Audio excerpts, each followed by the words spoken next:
Hello and welcome to this month's regular webinar. In this month's session, I will be updating you on where we are in supporting you through Covid-19. Today's webinar will be with just me, Catherine Cooper, as Amanda and Paul are on a short period of furlough. Hopefully, as we return to the new norm, as it were, we will be back to having all of the Fun Skills 3 back together again. In this month's session, I will be updating you on where we are in supporting you through Covid-19. So just in case you are new to our webinars, here is a bit of customary housekeeping. You can find more information about this entire webinar series, along with various other bits of useful information on our Maths and English Resource Hub. And if you haven't already signed up for our email alerts, yes, I know we say this every time, then please do. It's especially important right now, given on how much is actually going on. And if you are signed up, you might want to check which preferences you have selected so to ensure you have the relevant Maths and English categories ticked. In both cases, all you need to do is click on the email updates link at the bottom of any Sitting Girls webpage and follow the instructions. So just in case you've missed the updated information on our Covid-19 webpage, you can now find a guidance document to support you with the calculating and submitting candidates' grades, a step-by-step guide to support you with the process and past descriptors. We have three main topics this month that we will be delving into, and as always we will also recap on the range of resources available from Sitting Girls to support Maths and English, including some new things we've developed specifically in response to the current situation. So to help you with an understanding of the process for judging and submitting centre assessment grades, the centre guidance for calculating centre assessment grades has been agreed by all functional skills awarding organisations. The process we all use is slightly different, but the principles for calculating centre assessment grades is the same. So now onto the guidance. Step 1, which is about who is eligible and in scope for this process, you need to read the guidance carefully. Just to remind you, this applies to all learners who have had their learning and assessment impacted by the Covid-19 situation and who would have taken their exams in this period from the 20th of March to the 31st of July. You will need to make sure you have a valid evidence to review for these learners.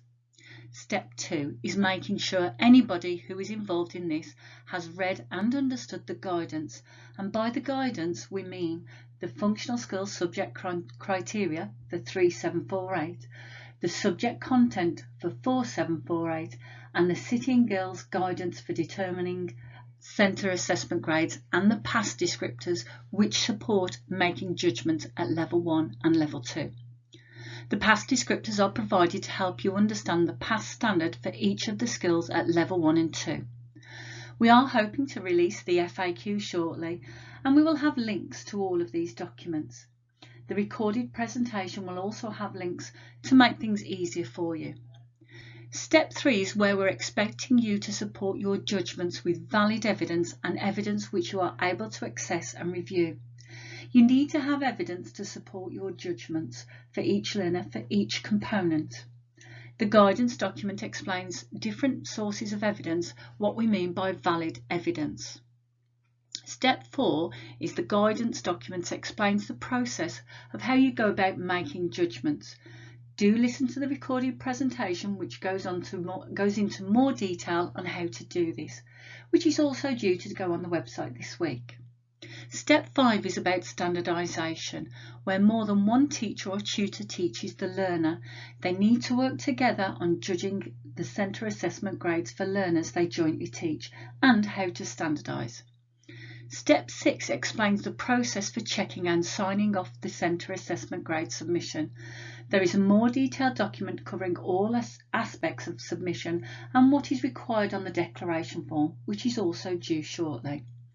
The recorded presentation takes you through these steps in a lot more detail, and once you have read the guidance and FAQs, it would be worth taking the time to listen to the recording.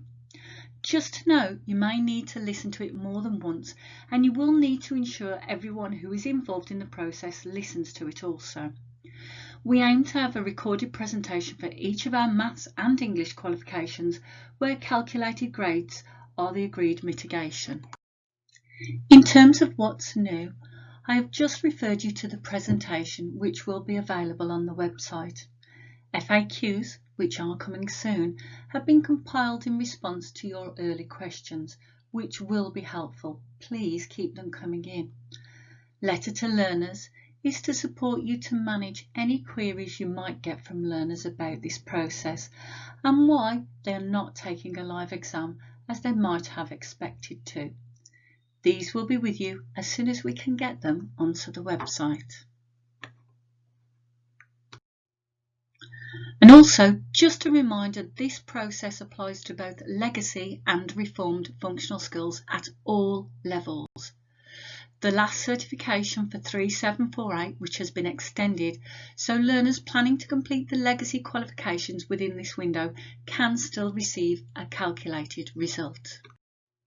Now on to Essential Skills 4800. Just a reminder that these documents are available on the website located on the Covid-19 pages, and we will shortly be putting on some webinars to support you with the process. Don't forget to get in touch if you have any questions. We are keen to support you and help you through this.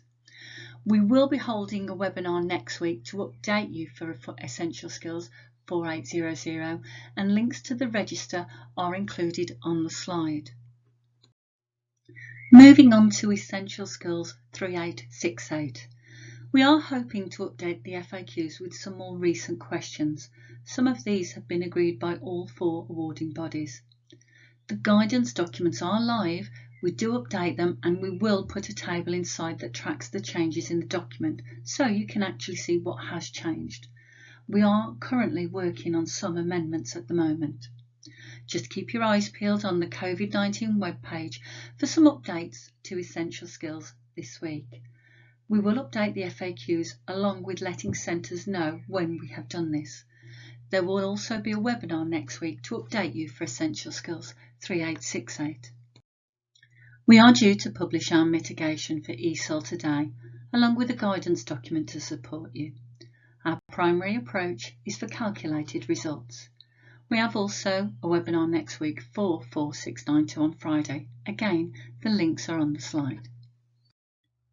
ESOL is one of a number of Maths and English qualifications for which we have had to consider appropriate mitigation. There will be a guidance document outlining agreed mitigation for all of our remaining English and Maths qualifications, which will be published this week. ESOL will also be included in this document. These include our bite-sized units 3847, or stepping stones as you may know them, our principles of Maths and English 3844, progression qualification 3803, and some of our smaller qualifications. There is a page on the COVID support page where we will have also published guidance for our core maths. There is a link to the website on the slide which shows the primary mitigations for all qualifications, and there is also a more detailed booklet to follow. In terms of support, some of these are new, some are not so new, but we thought it might be helpful to outline in one place a number of things that are available to support virtual maths and English delivery. SmartScreen, very briefly, contains a huge repository of maths and English learning materials. There are literally hundreds of videos, quizzes, revision guides and other resources. Alongside these materials are a set of resource guides and suggested schemes of work. These list each of the functional skills subject content statements, signposting all of the resources that might be relevant alongside some suggestions as to how they might be used. E-functional skills, meanwhile, is a more holistic solution that takes learners on a journey towards a functional skills qualification, encompassing initial assessment, diagnostic, a variety of targeted learning resources, and some tools to help prepare for assessment. It sits on the Hodder Dynamic Learning Platform, but we've worked very closely with Hodder, so there's a good synergy between the content and the look and feel of our assessments. So that's a quick summary of our teaching and learning resources. You'll find a more substantial guide to both on the Maths and English Resource Hub. We also produced Maths and English funding guides beginning of this year, which we actually covered during January's webinar. We have kicked off our virtual networks and places are booking up fast. You can sign up for each topic for Level 1, Level 2 Maths, Level 1, Level 2 Speaking, Listening, Communicating, and Level 1, Level 2 Reading and Writing. And we are also planning to add more dates. We are still working away on our how-to series of presentations covering various aspects of functional skills and beyond. Also, we recently started a series of Teach Meets, which have been extremely successful. So this is something we are looking at continuing and supporting centres with remote teaching and learning. And also a big thanks to everyone who signed up, joined or contributed to our Teach Meets, making them a great success. As we touched on earlier, we are providing additional webinars as needed, but as usual, your feedback is important, so please do keep feeding back to us. So that's it for this month's webinar. So it just goes to say thank you for joining me this month. Please do keep feeding back to us. Stay safe and goodbye.